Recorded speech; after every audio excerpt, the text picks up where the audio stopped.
नमस्कार, स्वागत है आपका JJN न्यूज में और आपके साथ मैं हूं गणेश। दिन की शुरुआत करते हैं उत्तराखंड और देश की कुछ बड़ी खबरों के साथ। तो चलिए बढ़ते हैं पहली खबर की ओर। उत्तराखंड में मंत्रिमंडल विस्तार और भाजपा के नए प्रदेश अध्यक्ष की नियुक्ति को लेकर राजनीतिक हलचल तेज हो गई है। मुख्यमंत्री धामी के दिल्ली दौरे के बाद इन अटकलों को और बल मिला है कि नवरात्र के दौरान प्रदेश में बड़े राजनीतिक बदलाव हो सकते हैं। बता दें, वर्तमान में प्रदेश मंत्रिमंडल में कुल 12 में से 5 मंत्री पद खाली हैं, जिनमें से एक वित्त मंत्री प्रेमचंद अग्रवाल के इस्तीफे के बाद खाली हुआ है। इसके साथ ही भाजपा के प्रदेश अध्यक्ष के लिए भी कई नामों पर चर्चा जोरों पर है। इसमें प्रदेश महामंत्री आदित्य कोठारी, पूर्व मंत्री खजान दास, वरिष्ठ विधायक विनोद चमोली, आशा नौटियाल और दीप्ति रावत के नाम प्रमुख हैं। धामी सरकार में जीरो टॉलरेंस की नीति को लेकर दिए गए निर्देश के बाद वित्तीय अनियमितताओं की पुनरावृत्ति किए जाने पर कनिष्ठ अभियंता मनरेगा विकासखंड कीर्तिनगर सुरेंद्र सिंह की सेवाएं समाप्त करने के निर्देश जारी किए गए हैं।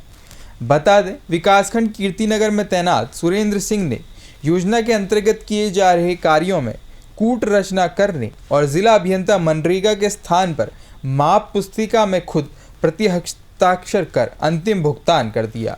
एक अन्य प्रकरण में सुरेंद्र सिंह द्वारा अधिशासी अभियंता लघु सिंचाई टिहरी गढ़वाल द्वारा प्रदत्त अनापत्ति में कूट रचना करके अपने स्तर से एक और योजना जोड़कर प्रशासनिक और वित्तीय स्वीकृति के लिए सॉफ्टवेयर में अपलोड कर दिया गया था। उधम सिंह नगर जिले में पुलिस ने प्रेमी के साथ मिलकर पति की हत्या कर खेत में शव फेंकने के मामले में आरोपी पत्नी और उसके प्रेमी को गिरफ्तार कर लिया है।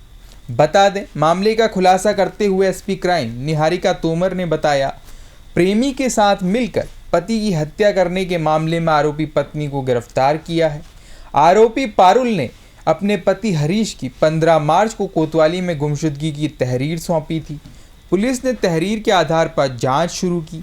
इसी बीच मृतक के भाई शंकर ने अपने भाई की हत्या की रिपोर्ट दर्ज करवाई, जिसमें पुलिस ने मृतक का शव खेत से बरामद करने के बाद पोस्टमार्टम के लिए रुद्रपुर भिजवा दिया था। बता दें, इस हत्या के मामले में मृतक की पत्नी पारुल और उसके प्रेमी मोहम्मद रईस उर्फ बाबू को पुलिस ने गिरफ्तार किया है। पुलिस ने आरोपियों के कब्जे से मुंह दबाकर हत्या करने के मामले में तकिया और 2 मोबाइल फ़ोन बरामद किए हैं। दोनों आरोपियों को न्यायालय में पेश करने के बाद आगे की कार्रवाई की जा रही है। जिला सेवा योजना कार्यालय रुद्रप्रयाग द्वारा रोजगार मेले का आयोजन किया गया। बता दें, रोजगार मेले में कुल 6 कंपनियों की ओर से हिस्सा लिया गया, जिनमें सीपेट द्वारा मशीन ऑपरेटर इन प्लास्टिक इंडस्ट्री पद के लिए 22 अभ्यर्थियों का चयन, आपातकालीन सेवा कैंप 108 ने EMT पद के लिए 3 अभ्यर्थी, चालक के पद के लिए 1 अभ्यर्थी का चयन किया, जबकि भारतीय जीवन बीमा निगम रुद्रप्रयाग द्वारा बीमा एजेंट और बीमा सलाहकार पद के लिए 36 अभ्यर्थियों का चयन किया गया। SBI life insurance Srinagar Garhwal द्वारा बीमा एजेंट, सेल्स मैनेजर और बीमा सलाहकार के पदों के लिए 31 अभ्यर्थियों का चयन किया गया। राजधानी देहरादून में ऐतिहासिक झंडाजी मेले का आगाज हो गया। इस दौरान लाखों की संख्या में संगत इस ऐतिहासिक पल की साक्षी बनी और दरबार साहिब जो बोले सो निहाल के जयकारों से गूंज उठा। बता दें, महेंद्र देवेंद्र दास महाराज की अगुवाई में श्री गुरु रामराय दरबार में 90 फीट ऊंचे झंडा जी का आरोहण किया गया।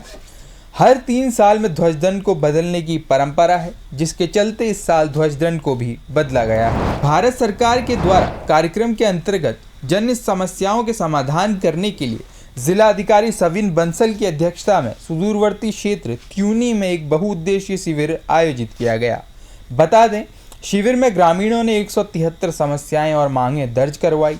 जिलाधिकारी ने सभी समस्याओं को गंभीरता से सुनते हुए अधिकांश का मौके पर ही समाधान किया और अन्य समस्याओं के निस्तारण के लिए संबंधित अधिकारियों को निर्देश दिए। बता दें, शिविर में 500 से अधिक लोगों की निःशुल्क स्वास्थ्य जांच, दिव्यांग और अन्य प्रमाण पत्र मौके पर बनाने के साथ ही क्षेत्रवासियों को सरकार द्वारा चलाई जा रही जन कल्याणकारी योजनाओं की जानकारी भी दी गई। प्रदेश के शिक्षा मंत्री डॉक्टर धन सिंह रावत की महत्वाकांक्षी पहल के तहत पहली बार समग्र शिक्षा के अंतर्गत 23 मार्च को रोजगार मेले का आयोजन किया जाएगा। इसमें 1 दर्जन राष्ट्रीय और बहुराष्ट्रीय कंपनियों की भागीदारी सुनिश्चित की गई है। बता दें, इस आयोजन में प्रदेश के 559 राजकीय माध्यमिक विद्यालयों में व्यावसायिक शिक्षा ग्रहण कर रहे छात्र छात्राओं को रोजगार के बेहतर अवसर मिल सकेंगे। कर्नाटक में एक मंत्री के हनी ट्रैप मामले में फंसने की अफवाहों ने एक बड़े राजनीतिक विवाद का रूप ले लिया गया है। इसमें दावा किया गया है कि केंद्रीय नेताओं समेत करीब 48 राजनेता इस तहत के राजनीतिक जाल में फंस चुके हैं। बता दें, कर्नाटक के सहकारिता मंत्री के.एन. राजन्ना ने विधानसभा में स्वीकार किया कि केंद्रीय नेताओं समेत कम से कम 48 राजनेता हनी ट्रैप में फंस चुके हैं। इस पर विधानसभा में गहन चर्चा हुई।